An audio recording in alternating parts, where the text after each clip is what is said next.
மருத்துவம் மற்றும் மக்கள் நல்வாழ்வுத்துறையில் இந்த அரசு பொறுப்பேற்ற நாள் முதலாக 104 மருத்துவ உதவி தகவல் மையம் ஒன்று தொடங்கி நீட் தேர்வுகளில் தேர்ச்சி பெறாத மாணவர்களுக்கு ஒரு மனநல ஆலோசனைகள் வழங்கும் திட்டத்தை மாண்புமிகு தமிழ்நாட்டின் முதலமைச்சருடைய வழிகாட்டுதலோடு தொடங்கி வைக்கப்பட்டது.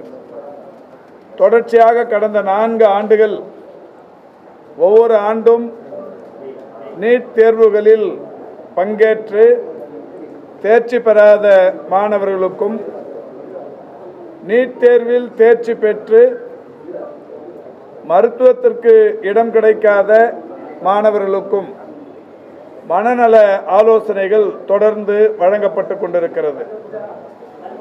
கடந்த ஆண்டு +2 தேர்விலும் கூட தேர்ச்சி பெறாத மாணவ மாணவியர்களுக்கு மனநல ஆலோசனைகள் வழங்கப்பட்டது.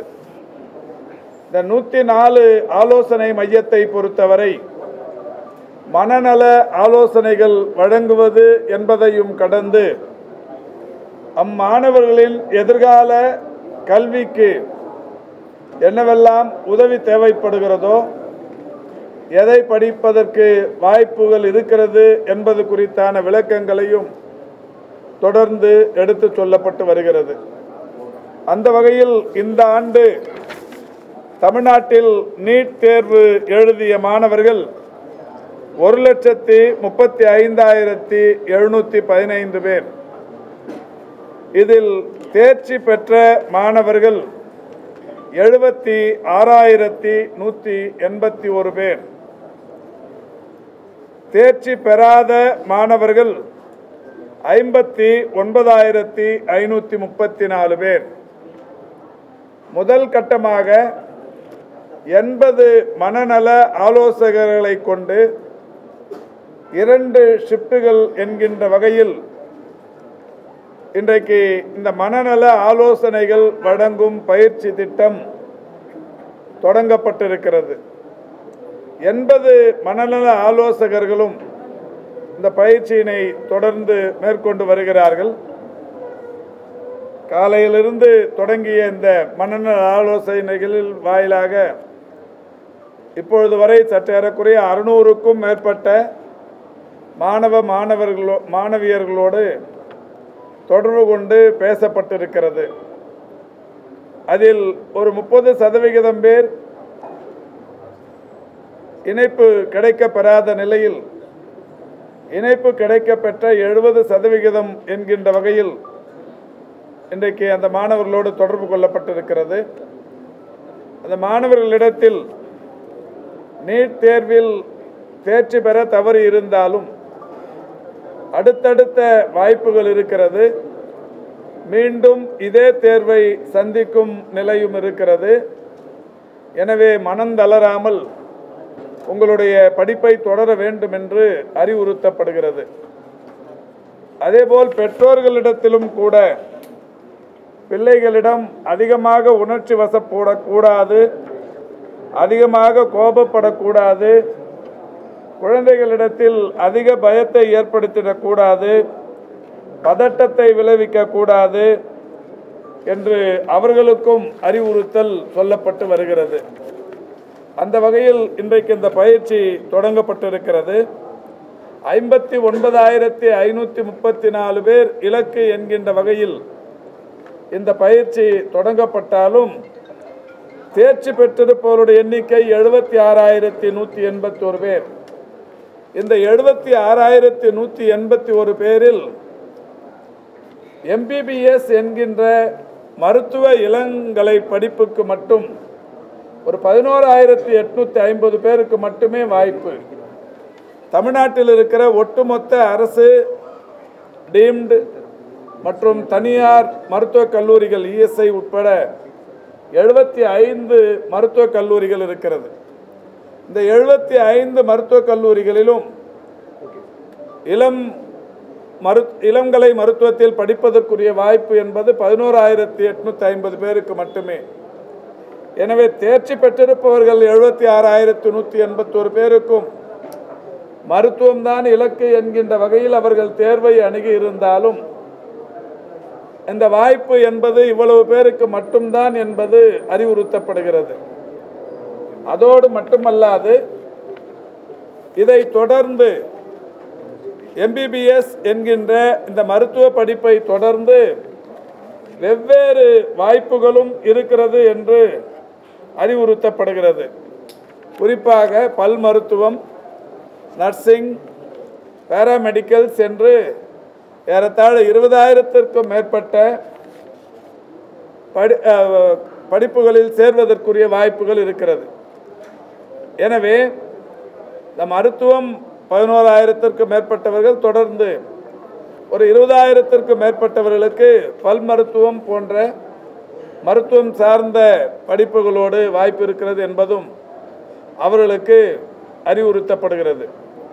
இதோடு மட்டுமல்லாது கால்நடை மருத்துவம் போன்ற பல்வேறு வாய்ப்புகள் இருப்பதும் சொல்லப்படவிருக்கிறது.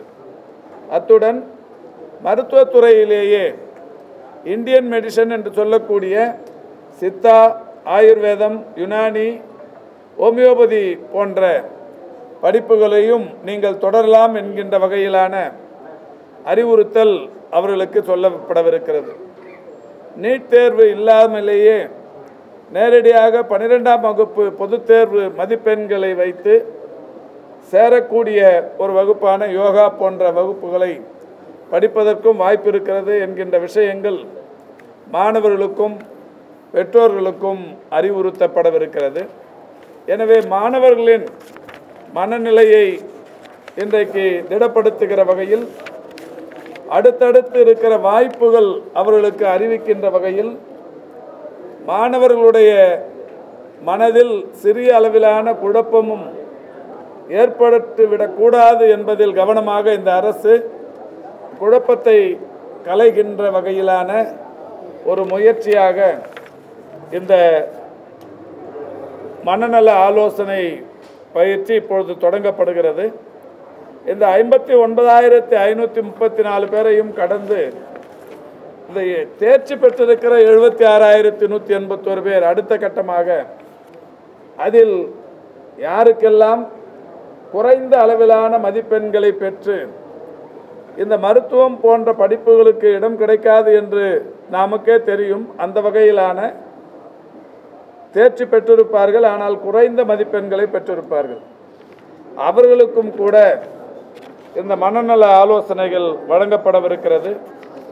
எனவே மாணவர்களுக்கும் நம்முடைய கவுன்சிலிங் மேற்கொள்ளுகிற மனநல ஆலோசகர்களின் வாயிலாக மாணவர்களுக்கு எந்த மாதிரியான கருத்துக்கள் எடுத்து சொல்லப்பட வேண்டும் என்று சொல்லப்பட்டிருக்கிறது என்றால், தனிமையில் இருப்பதை தவிர்த்து கொள்ள வேண்டும், மற்றவர்களிடத்திலிருந்து விலகி இருப்பதை குறைத்து கொள்ள வேண்டும், தினமும் கடைபிடிக்கும் பழக்க வழக்கங்களை, அதேபோல் தூக்கமின்மை, பசியின்மை, தற்கொலை முயற்சி, தற்கொலை எண்ணம், தொடர்ந்து அழுது கொண்டே இருப்பது, அதிகமாக கோபம் கொண்டு அக்கம்பக்கத்தினரிடத்தில் பேசுவது, இப்படி பயத்தோடு பதட்டத்தோடு இருக்கிற மாணவர்களை இன்றைக்கு நிதானப்படுத்துகிற வகையில், அவர்களுக்கான மன அமைதியை ஏற்படுத்துகிற வகையில் இந்த கவுன்சிலிங் இப்பொழுது தொடங்கப்படுகிறது. அரசு மனநல ஆலோசகர்களோடு சேர்த்து ஒரு 16 கல்வி நிறுவனங்களிலிருந்தும் கூட பல்வேறு மனநல ஆலோசகர்கள் இங்கே பயிற்சி கொடுப்பதற்கு வந்திருக்கிறார்கள். அந்த வகையில் இந்த பயிற்சி நீட் தேர்வை அணுகிய மாணவ மாணவியர்களுக்கு, நீட் தேர்வில் தேர்ச்சி பெற தவறிய அல்லது நீட் தேர்வில் குறைந்த மதிப்பெண் பெற்ற அனைவருக்குமே பயனுள்ளதாக இருக்கும் என்கின்ற வகையில் மாண்புமிகு தமிழ்நாட்டின் முதலமைச்சருடைய வழிகாட்டுதலோடு இந்த திட்டத்தை இன்றைக்கு நானும் துறையின் செயலாளர், NHM MD, TNPHSC PD, அதேபோல் தொகுதியின் சட்டமன்ற உறுப்பினர் மருத்துவர் எழில் நாகநாதன் போன்ற அனைவரும் பங்கேற்று முறையாக தொடங்கி வைத்திருக்கிறோம். இந்த மனநல ஆலோசனை பொறுத்த வரைக்கும் அவங்களுக்கு எது பெரிய சவாலாக இருக்குன்னா, 2 கேட்டகரியான மக்களையும் பார்க்குறாங்க. ஒன்று வந்து எக்ஸாம் எழுதி பாஸ் ஆகி இந்த மார்க் கம்மியாக போக முடியாது ஒன்று, இன்னொன்று வந்து ஃபெயில் ஆனவங்க அவங்க பேசும்போது எந்த மாதிரி சொல்றாங்க, இவங்க எந்த மாதிரி இது பண்றாங்க? இல்லை, இப்போ கூட நான் மதுரையை சேர்ந்த ஒரு தங்கையிடத்தில் பேசினேன். அவங்க ஈஸியாக தான் எடுத்துக்கிறாங்க, ரொம்ப சவாலாலாம் எதுவும் இல்லை. நம்மளே எதையும் சவாலாக அவங்க மேலே திணிக்க முடியாது. அவங்க இது இல்லைன்னா நான் அடுத்த வாட்டி எழுதுறேன் அப்படிங்கிற அந்த முதல் முறையாக நான் தேர்வை அணுகியிருக்கிறேன், அடுத்த முறை நான் தேர்வை அணுகுவேன் என்று சொல்லியிருக்கிறார்கள். இன்னொன்று, தொடர்ச்சியாக மாண்புமிகு முதல்வர் சொல்லி வருவது, இது மருத்துவம் மட்டுமே இலக்கு என்று பெரிய அளவில் மனதில் வைத்துக்கொண்டு இதில் ஒரு அந்த மாதிரி இருக்கக்கூடாது அப்படிங்கிறது தொடர்ச்சி அறிவுறுத்தப்படுது. அதுக்காக தான் அதுக்கு அடுத்தடுத்து இருக்கிற ஆப்ஷனும் இப்போ அவங்களுக்கு சொல்லப்படுகிறது. அவங்க இது தவிர்த்து வேறு இமிடியேட்டாக என்ன கோர்ஸ் எடுத்துக்கலாம், எதெல்லாம் வாய்ப்பு இருக்குது, நீங்கள் எடுத்த மதிப்பெண்ணுக்கு இந்த மாதிரியான வாய்ப்பு இருக்குங்கிற தகவலையும் அவங்களுக்கு சொல்கிறாங்க. அதனால் இந்த பெரிய அளவில் அந்த அவர்களுடைய மன உளைச்சலை போக்குவதற்கு உரிய நல்ல திட்டமாக இது இருக்கும் என்று எதிர்பார்க்கப்படுகிறது. கடந்த ஆண்டுகளில் நடத்தப்பட்ட இந்த மனநல ஆலோசனைகள் மிகப்பெரிய அளவில் பயனுள்ளதாகவும் அமைந்திருந்தது.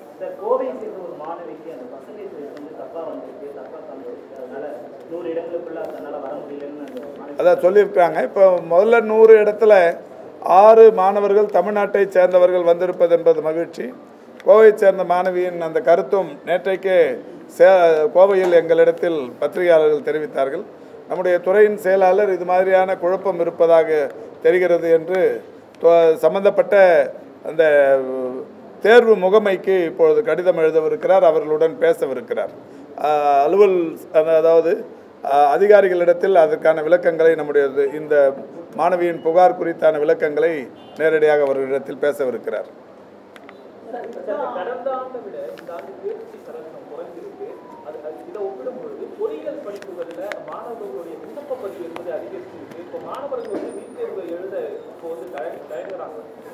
இல்லை, 1,35,000க்கும் மேற்பட்ட மாணவர்கள் எழுதியிருக்கிறாங்க. தயங்குறாங்கன்னு சொல்ல முடியாது, அவங்கவுங்களோட விருப்பம் தான். எந்த படிப்பை எடுக்கணுங்கிறது மாணவர்களுடைய விருப்பம். இப்போ மருத்துவத்திற்கான ஸ்கோப் இருக்குங்கிறது எல்லா காலகட்டத்திலையும் இருக்கிற ஒன்று. இன்னொன்று, இந்த நீட்டுங்கிறது அவங்களுக்கு ஒரு சுமை தான். இதில் வந்து இதை ரொம்ப எளிதாக கலந்து போய்விட முடியாது. வெறும் பொது தேர்வு அந்த மதிப்பெண் அடிப்படையில் இடம் கிடைத்து வந்த நிலை மாறி இப்போ நீட் தேர்வுங்கிறது ஒரு கூடுதல் பலு தான் அவங்களுக்கு. அதனால தான் மாண்புமிகு தமிழ்நாட்டின் முதலமைச்சர் அவர்கள் இந்த நீட்டுக்கு விலக்கு பெற வேண்டும் என்பதில் முனைப்பு காட்டி வருகிறார். சட்ட ரீதியான போராட்டங்கள், மக்கள் போராட்டங்கள் என்று பல வகைகளில் ஒன்றிய அரசை எதிர்த்து இந்த போராட்டம் தொடர்ந்து கொண்டு தான் இருக்கிறது. இந்த மாணவ மாணவியர்களும் அறிந்திருக்கிறார்கள். அறிந்திருக்கிற நிலையில்தான் வேறு வழி இல்லை, இருக்கிற வரைக்கும் அதை நம்ம எதிர்கொண்டு தீர வேண்டும் என்கின்ற வகையில் தொடர்ந்து பல்வேறு ட்ரைனிங் சென்டர் அங்கங்கெல்லாம் போய் கஷ்டப்பட்டு படிக்கிறாங்க. அரசாங்கத்தின் சார்பிலும் இப்போ பள்ளிக்கல்வித்துறையின் சார்பில் இதற்கான நிறைய பயிற்சி மையங்கள் தொடங்கி அது வந்து பயிற்சி தரப்பட்டு வருகிறது. கடந்த ஆண்டு அதிக மதிப்பெண் பெற்ற மாணவர்கள் அரசு பயிற்சி மையத்தில் படித்தவர்கள் என்பது குறிப்பிடத்தக்கது. நேற்றுக்கு வரைக்கும் 32,000 அப்ளிகேஷன் வந்திருக்கு. இப்போ இந்த அவங்க வந்து டெல்லியிலேருந்து நமக்கு கவுன்சிலிங் எப்போ வச்சுக்கலான்னு சொன்ன உடனே நம்ம இப்போ தயார் நிலையில் இருக்கிறோம். இப்போ அப்ளிகேஷன்ஸ் வந்து இன்னும் மற்ற மாநில ஒட்டுமொத்தமாக இப்போ மெடிக்கல் சீட்ஸ் பார்த்தீங்கன்னா 11,800. அது மாதிரி இப்போ இந்த அலைடு மெடிக்கலில் எவ்வளோ சீட் வரும் சார்? ஓவரால் ப்ரைவேட்டு டீம்டு எல்லாமே சேர்த்து அப்ராக்சிமேட் கொஞ்சம் பார்த்து 2 நிமிஷம் சொன்னேன். எப்படியும் ஒரு லட்சத்துக்கு மேலே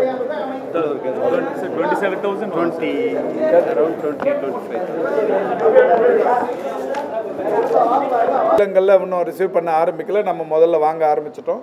இது நேற்றுக்கு வரைக்குமே 32,000 அப்ளிகேஷன் வந்திருக்கு. இப்போது அங்கேருந்து தகவல் கிடைச்ச உடனே இமிடியேட்டாக நம்ம அந்த கவுன்சிலிங் ஸ்டார்ட் பண்ணிவிடுவோம், கலந்தாய்வு தொடங்கிடுவோம். என்னப்பா, இப்போ ஒரு 121 மருத்துவ பணியிடங்களுக்கு தேர்வு நடைபெற்று முடிந்தது. எம்ஆர்பியில் சித்த மருத்துவர்கள், ஆயுர்வேதம், யோகா, யுனானி, இது மாதிரி ஒரு 122 மருத்துவ பணியிடங்கள் இப்போ தேர்வு செஞ்சு முடிச்சாச்சு எம்ஆர்பியில். அவங்களுக்கான கவுன்சிலிங் போயின்ட்டுருக்கு. இப்போ அவங்களுக்கான அந்த கவுன்சிலிங் முடிஞ்ச உடனே மாண்புமிகு முதல்வர் அவர்களுடைய அலுவலகத்தில் வைத்து அந்த 122 பேருக்கும், அது இல்லாமல் இன்னொரு டெக்னீஷியன்ஸ் ஒரு 59 பேருக்கும் கூட, ஃபார்மசிஸ்ட், அது ஒரு ஸ்டெனோ டைப்பிஸ்ட், அது ஒரு 59 பேருக்கும் கூட இப்போ எம்ஆர்பி முடிஞ்சிருக்கு. இது ரெண்டும் சேர்த்து இந்த ஒரு 180 பேர் அளவுக்கான இந்த பணி ஆணைகள் மிக விரைவில் மாண்புமிகு முதல்வர் அவருடைய கரங்களினால் இந்த வாரத்துக்குள்ளேயே தலைமைச் செயலகத்தில் வைத்து தரப்படவிருக்கிறது.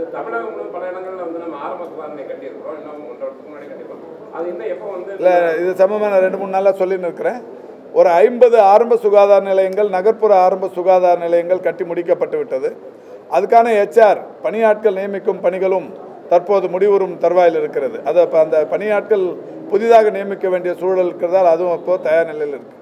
இது மட்டும் இல்லாமல் மாண்புமிகு முதல்வர் டெல்லிக்கு போய் அந்த ஆம் ஆத்மி மோபுல்லா கிளினிக்ஸை பார்த்துட்டு வந்து ஒரு 708 மருத்துவமனைகள் தமிழ்நாட்டில் அமையும் என்றும் ஒரு 21 மாநகராட்சிகளிலும் 63 நகராட்சிகளிலும் அது அமையும் என்று அறிவித்தார்கள்.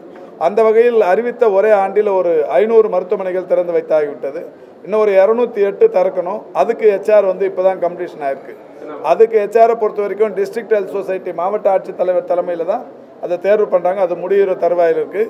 இது ரெண்டுமே ஒரே இடத்துல சென்னையிலிருந்து இந்த 50 ஆரம்ப சுகாதார நிலையங்களையும் 208 நகர்ப்புற நலவாழ்வு மையங்களையும் மாண்புமிகு தமிழ்நாட்டின் முதலமைச்சர் அவர்கள் சென்னையிலிருந்து காணொலி வாயிலாக தமிழ்நாடு முழுவதிலும் இருக்கிற இந்த ஏறத்தாழ 258 மருத்துவ கட்டமைப்புகளை ஒரே நாளில் தொடங்கி வைக்கவிருக்கிறார்.